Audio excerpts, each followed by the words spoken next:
Hello student, जे का study में आप लोग का स्वागत है। तो पिछला वीडियो में हम लोगों ने शर्मा गैस का कुछ क्वेश्चंस को देखे थे।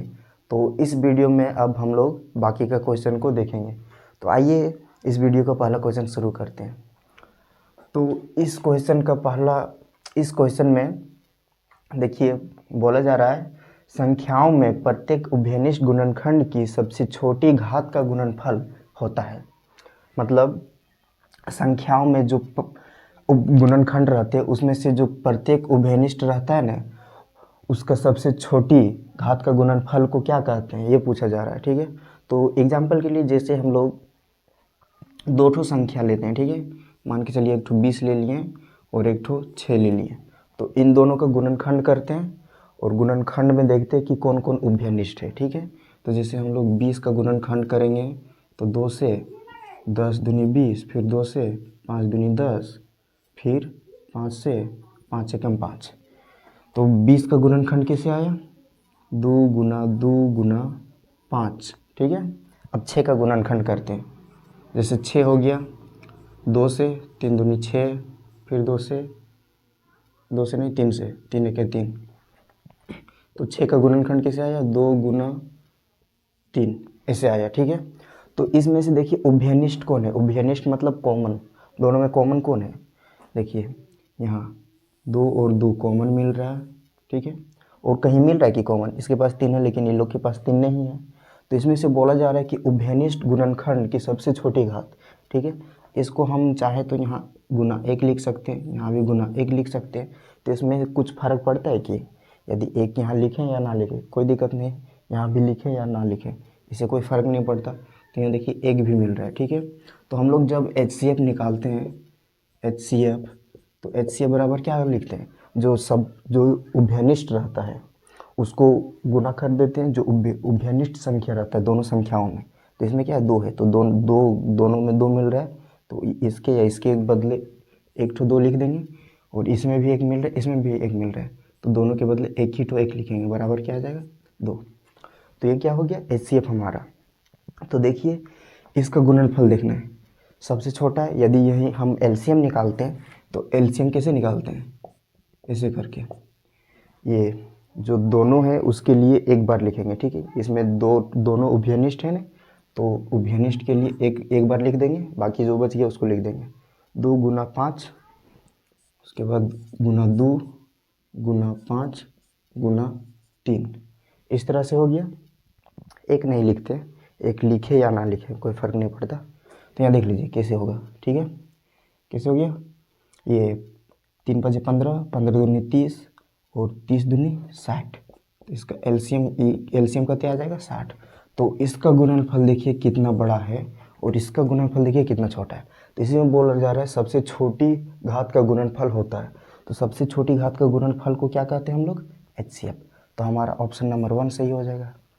ठीक है, समझ में आ गया। अब हम लोग देखते हैं सेकेंड क्वेश्चन।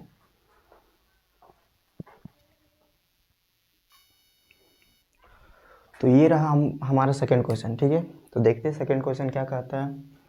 बोलता है संख्याओं में संबंध प्रत्येक अभाज्य खंड की सबसे बड़ी घात का गुणनफल होता है।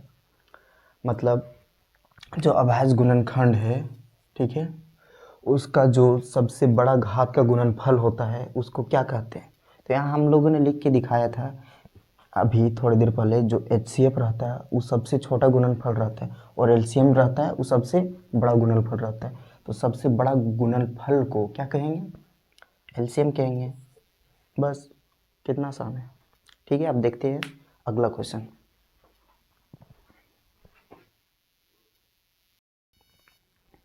तो ये रहा हमारा अगला क्वेश्चन। ठीक है, तो आइए देखते हैं इस क्वेश्चन को कैसे सॉल्व करेंगे। तो इसमें बोला जाता है जब दो संख्याओं A और B के लिए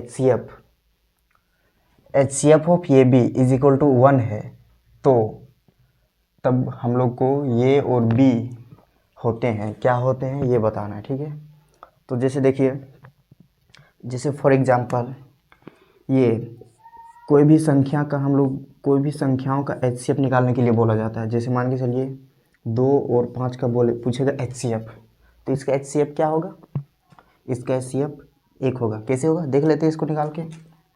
जैसे 2 से हम लोग 5 को भाग करते हैं 2 बार में, कितने आया 4, 1 बच गया। अब 2 को हम लोग 1 से भाग करते हैं कितना बार में, 2 बार में, कट गया सब। तो क्या आया हमारा HCF, 1 आया। 1 क्यों आया, क्योंकि ये दोनों देखिए, दोनों क्या है, अभाज्य संख्या है, ठीक है। और जब हम लोग 2 अभाज्य संख्याओं को बटा में लिख देते हैं, जैसे यहाँ 5/2 लिख दिए, तो इसको हम लोग बोलते हैं सह अभाज्य। क्या बोलते हैं, सह अभाज्य संख्या, ठीक। तो समझ में आ गया। तो HCF किसका 1 आता है, वैसे संख्या जो सह अभाज्य रहे, जो सह अभाज्य संख्या रहता है उसका HCF हमेशा 1 होता है, ठीक है। तो यहाँ हम लोग को बता दिया कि ये और बी का HCF 1 है, तब ये और बी क्या होंगे, तो ये और बी क्या होगा, सह अभाज्य होगा, ठीक।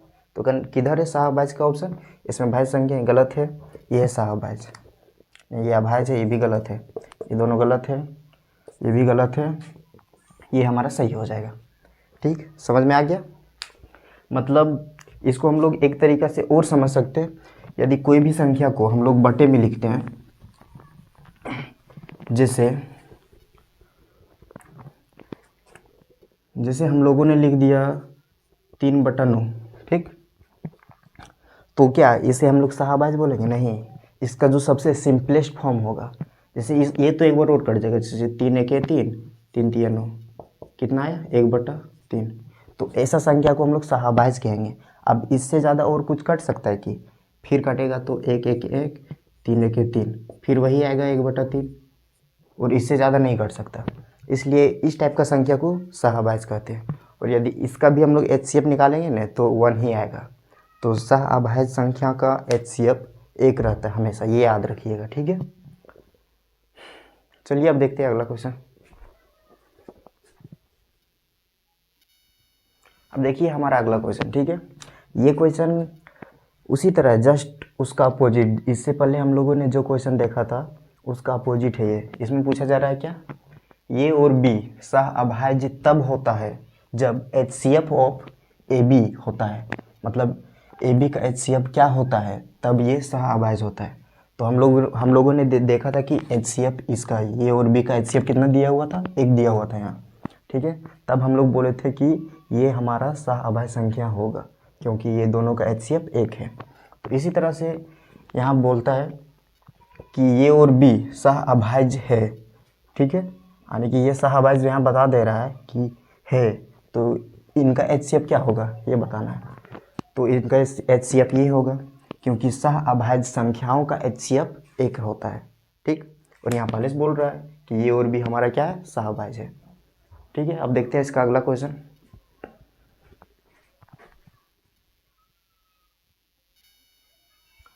तो हम लोग अब अगला क्वेश्चन देखेंगे, ठीक है। तो देखिए इस क्वेश्चन में क्या बोलता है कि किन्हीं 2 धनात्मक पूर्णांकों ए और बी के लिए HCF of A B into LCM of A B बराबर डैश होता है। क्या होता है, डैश होता है, ठीक है। तो इसमें बताना है कि यदि इस संख्या का HCF और इस संख्या का LCM को गुना करेंगे तो हम लोग को क्या मिलेगा, ठीक है, ये बताना है। जैसे 1 मिनट, ऑप्शन लिखने के लिए भूल गए थे, अब हो गया ऑप्शन। तो देखिए कि इस संख्या का HCF और इस संख्या का LCM यदि दोनों को गुना करते तो हमें क्या मिलता है। तो हम लोगों ने पढ़ा था कि, क्या पढ़े थे कि 2 संख्याओं का गुणनफल, किसका गुणनफल, 2 संख्याओं का गुणनफल बराबर होता है, किसके बराबर होता है, किसके बराबर होता है, LCM गुना HCF के बराबर होता है। किसके बराबर, LCM गुना HCF के बराबर होता है। ये रिलेशन हम लोगों ने देखा था 1.2 में, एक्सरसाइज 1.2 में दिया हुआ है, ठीक है। तो अब देखते हैं यही रिलेशन के थ्रू ये वाला बनेगा, ठीक है। तो इसमें से बोल रहा है कि यदि हम लोग HCF ऑफ ए बी को गुना करेंगे किससे, LCM ऑफ ए बी से, तो हमें क्या मिलेगा। तो ये हम लोग को मान के चलिए कि ये हमारा संख्या है, ठीक। तो जैसे यदि हम लोग देखते हैं 20 और 6 का निकालते हैं एलसीएम और एचसीएफ दोनों, ठीक है। तो यदि हम 20 का गुणनखंड करेंगे क्या हो जाएगा, 2 × 2 × 5, 2 दूनी 4, 5 20, हाँ ये हो जाएगा। और 6 का गुणनखंड करेंगे तो 2 × 3, 3 दूनी 6। तो अब देखिए इसका एचसीएफ क्या हो जाएगा, हमारा 2 हो जाएगा एचसीएफ, क्या हो जाएगा एचसीएफ 2। और एलसीएम क्या हो जाएगा, एलसीएम हो जाएगा, ये दोनों मिल गया, इसके बदले एक ठो लिख देंगे, दोनों के 2 के बदले एक ठो 2, बच गया ये सबको गुना कर देते हैं, 2 × 3 × 5। दिखाई दे रहा है, दिखाई दे रहा है, ठीक है। तो अब इसको गुना करते हैं, कते हो गया, 2 दूनी 4, 4 तिया 12, 12 बचे 60।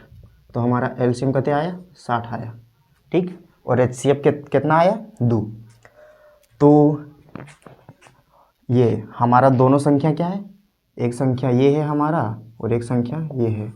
तो इसको देखेंगे इस रिलेशन में रख के, दो संख्याओं का गुणनफल बराबर एलसीएम गुना एचसीएफ। तो हमारा एलसीएम क्या है, एलसीएम हमारा 60 है, तो यहाँ 60 रखते हैं, गुना एचसीएफ क्या है 2 है, तो इसको 2 रख देते हैं। उसके बाद दो संख्याओं को गुणनफल, एक संख्या क्या है हमारा, एक संख्या 20 है और एक संख्या 6 है।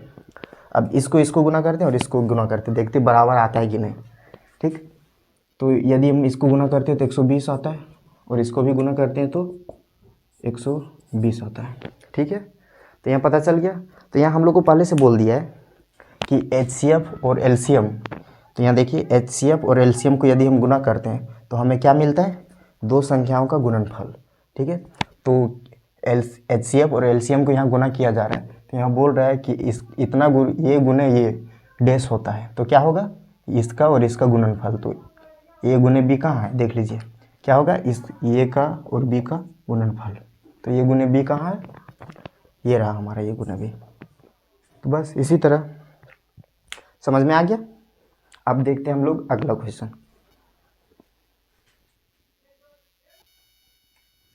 आइए अब अगला क्वेश्चन देखते हैं, ठीक है।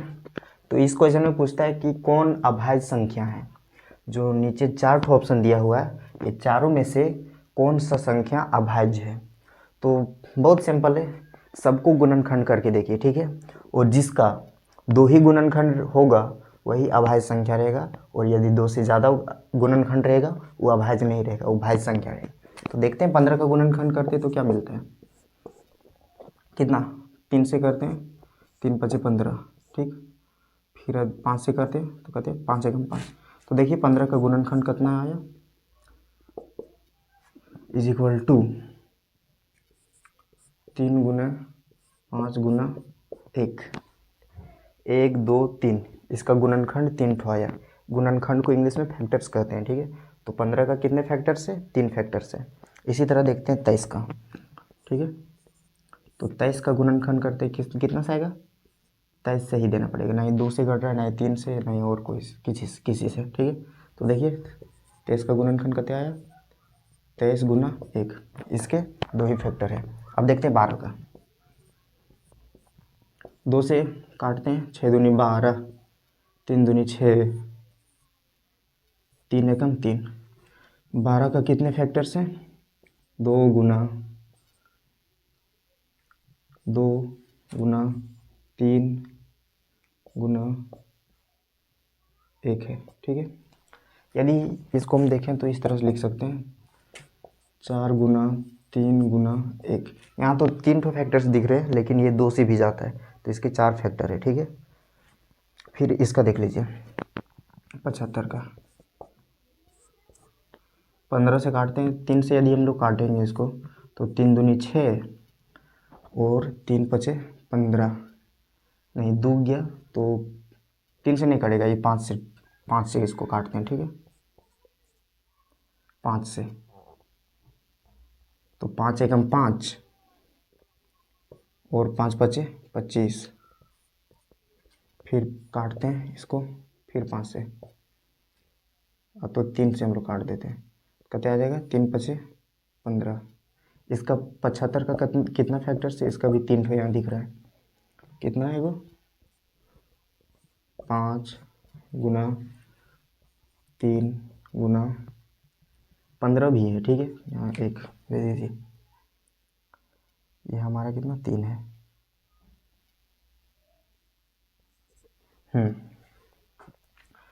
तो 15 को देखते हैं तो ये हमारा 3 से कट जाता है, 5 से कट जाता है, 15 से कट जाता है, 1 से कट जाता है। इसका 4 फैक्टर्स हो जाता है। ये तो गुणनखंड में दिख रहा है 3 ठो, लेकिन यदि ध्यान से देखिएगा तो 4 ठो निकलता है। यदि सबको यहाँ गुना करेंगे तो 15 ज़्यादा हो जाता है, यदि उस तरह से देखेंगे तो, ठीक है।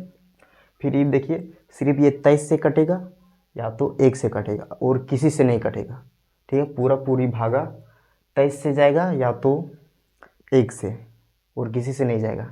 मतलब इस तरह से समझिए कि अभाज्य संख्या वैसा संख्याओं को कहते हैं जो सिर्फ 2 ही संख्या से पूरा पूरी भाग जाए। एक तो खुद से भाग जाए और एक ठो 1 से भाग जाए, तो उन संख्याओं को अभाज्य संख्या कहते हैं, ठीक है। तो ये सब देखिए, ये बहुत सारे संख्या से भाग चल जाएगा। 3 है, 5 है, 1 है, 15 है। ये सिर्फ 2 ही से जाएगा। ये भी बहुत सारा संख्या से चल जाता है, ये भी बहुत सारा संख्या से। तो हमारा अभाज्य संख्या कौन है? 23 है, ठीक है। यदि उतना नहीं याद रहेगा तो सबका गुणनखंड कर दीजिएगा, ठीक है। अब यहाँ से देख लीजिएगा कि किसका 2 ठो गुणनखंड है। जिसका दो गो गुणनखंड रहेगा वही रहेगा हमारा अभाज्य संख्या। यदि 2 से ज़्यादा हो गया तो हमारा हो जाएगा क्या? भाज्य संख्या, अभाज्य नहीं होगा। चलिए अब देखते हैं अगला क्वेश्चन।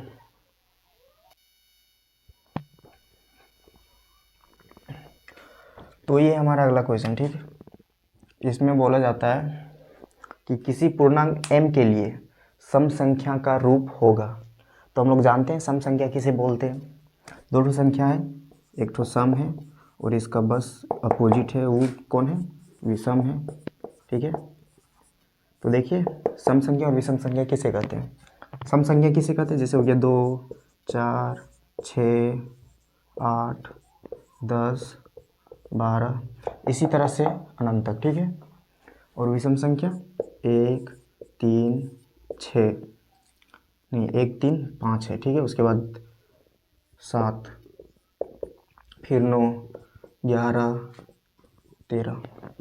मतलब इसमें देखिए, एक छोड़ के एक है, फिर एक छोड़ के एक है। मतलब जैसे 2 है, 3 को छोड़ दिया 4 है, 5 को छोड़ दिया 6 है, 7 को छोड़ दिया 8 है, 9 को छोड़ दिया 10 है। इसी तरह से चलते गया, ठीक है। और इसमें 1 से शुरू है। जैसे यहाँ 2 को छोड़ दिया 3 है, 4 को छोड़ दिया 5 है, और 6 को छोड़ दिया 7 है। इस तरह से है। और एक चीज़ और हम लोग देख रहे हैं कि सम संख्या, जितने भी सम संख्या हैं सब 2 से भागा लग जाएगा, पूरा भागा लग जाएगा। शेषफल नहीं बचेगा, इसमें 0 बचेगा शेषफल, ठीक है। और ये जो विषम संख्या है, ये 2 से यदि हम इसको भाग कर दें तो शेषफल इसमें बच जाता है। 2 से पूरी भाग नहीं लगता है, ठीक। तो अब देखते हैं कि सम संख्या का कौन सा रूप है, ठीक है। इसका रूप देखना है कि कौन है। तो यदि मान के चलिए m है, m हमारा ये पूर्णांक होता है, ठीक है। मतलब नंबर होता है, कोई भी नंबर 1 से लीजिए, 1, 2, 3, 4, इस तरह से नेचुरल नंबर होता है m, ठीक है। तो यदि यहाँ हम रखते हैं सारा नेचुरल नंबर को रख के देखेंगे, ठीक है, क्या आता है। यदि हम एक यहाँ रखेंगे 1 को m के पास, जैसे मान के चलिए m बराबर 1 लेंगे तो m की जगह 1 आ जाएगा, ठीक है। यदि m बराबर 2 लेंगे तो यहाँ 2 आ जाएगा, 3 लेंगे तो 3 आ जाएगा। तो इस तरह से हमें मिलेगा, ठीक है। इस तरह से रखते जाएंगे तो 1, 2, 3, 4, 5 इस तरह से। तो एक हमारा है क्या? सम संख्या नहीं है, तो इसलिए इस रूप में हमें 1 भी मिल जा रहा है, 3 भी मिल जा रहा है, 5 भी, 2 भी, 4 भी। तो ये हमारा सम संख्या का रूप नहीं है, ठीक है। अब देखते हैं 2m के पास, ठीक। अब देखते हैं 2m का रूप चेक करते हैं, ठीक। यदि m की जगह पे हम लोग 1 लेते हैं तो 2 गुना 1 बराबर 2 हो जाएगा। यदि 2 लेते हैं तो 2 गुना 2 4 हो जाएगा। यदि 3 लेते हैं तो 2 तिया 6 हो जाएगा। यदि 4 लेते हैं तो 2 चक 8। तो इसमें देख रहे हैं सब हम लोग को मिलते जा रहा है। पहले 2 मिल रहा है, 4 मिल रहा है, 6 मिल रहा है, 8 मिल रहा है, 10, 12 इसी तरह से मिलते जा रहा है। तो ये हमारा सही होना चाहिए, ये ऑप्शन, ठीक है। चलिए और भी ऑप्शन है, ये सबको भी देख लेते हैं, ठीक। ये क्या है? 3m है, ठीक है। तो इसमें देखते हैं कि इसमें प्राप्त होता है कि नहीं हमें सम संख्या। यदि m की जगह 1 लेंगे तो 3 1 है 3, इसमें 3 मिल जाएगा। 2 लेंगे 3 दूनी 6, सीधा 3 के बाद 6 मिल रहा है, ठीक है। यदि 4 लेते तो 4 तिया 12, क्या मिल रहा है, 3 मिला, फिर 6 मिला, फिर 12, बीच में कितना गैप है, तो सम संख्या में इतना गैप रहता है कि नहीं ना, एक छोड़ के एक रहता है, तो ये हमारा गलत हो जाएगा। उसके बाद इसको देखते हैं, यदि इसमें पहले 1 लेंगे m की जगह तो 4 1 4, 4 मिलेगा, इधर 2 को छोड़ दिया, पहले 2 लेंगे, 4 दूनी 8, सीधा 8 मिल रहा है, 6 को छोड़ दिया, फिर लेंगे ये 3, तो क्या हो जाएगा, 4 तिया 12, कितना संख्या को छोड़ दिया, देखें, तो ये भी सम संख्या नहीं है, तो हमारा सम संख्या का रूप क्या है, 2m, ठीक है, तो इसलिए ऑप्शन 2 सही होगा। अब देखते हैं अगला क्वेश्चन, उसमें पूछा जा रहा है विषम संख्या क्या है, तो आइए देख लेते हैं। चलिए, ये हमारा लास्ट क्वेश्चन इस वीडियो का, तो इस वीडियो में बस इतना ही करेंगे, उसके बाद जो बच गया बाकी का क्वेश्चन वो कल करेंगे, ठीक है। तो अभी के लिए ये वाला क्वेश्चन देख लेते हैं। तो ये क्या है, इसमें बोलता है किसी पूर्णांक m के लिए विषम संख्या का रूप होगा, ठीक है। तो यहाँ देखिए, ये तो होगा ही नहीं, इसमें कुछ भी रख लीजिए, हमें विषम संख्या नहीं मिलता है, ठीक है। तो ये होगा ही नहीं, और ये भी नहीं होगा। यदि इसमें 1 रखते और एक मिल के 2 हो जाता, 2 रखेंगे तो 3, ठीक है। फिर यदि 2 रखते हैं, ये 3 रखते हैं तो 3 और 1 4, तो इसमें सम संख्या विषम संख्या दोनों दे रहा है। अब बच गया ये और ये, ठीक है। तो ये भी तो विषम संख्या का रूप है, ठीक, लेकिन ये नेगेटिव इंटीजर के लिए, ठीक है। ये जैसे यहाँ देखिए, एक हमारा नेगेटिव चीज़, ये नेगेटिव संख्या मिल गया ना, तो ये हमारा नेगेटिव इंटीजर के लिए, और हम लोगों को जो हमारा बुक में है वो पॉजिटिव इंटीजर के लिए पढ़ना है, ठीक है। तो ये ऐसा नहीं है कि ये नहीं है, लेकिन ये भी है, लेकिन ये नेगेटिव इंटीजर में है, ठीक है। तो हमें किस में पढ़ना है, पॉजिटिव इंटीजर में, तो इसलिए हमारा सही ऑप्शन ये हो जाएगा, ठीक है। तो ये हमारा लास्ट क्वेश्चन था, ठीक है, इस वीडियो का। अब जो आगे का क्वेश्चन है जो बच गया है उसको अगला वीडियो में कवर करेंगे। हमारा अगला टॉपिक है अंकगणितीय की आधारभूत प्रमेय से रिलेटेड MCQs, ठीक है। तो आज के लिए इतना ही, थैंक यू।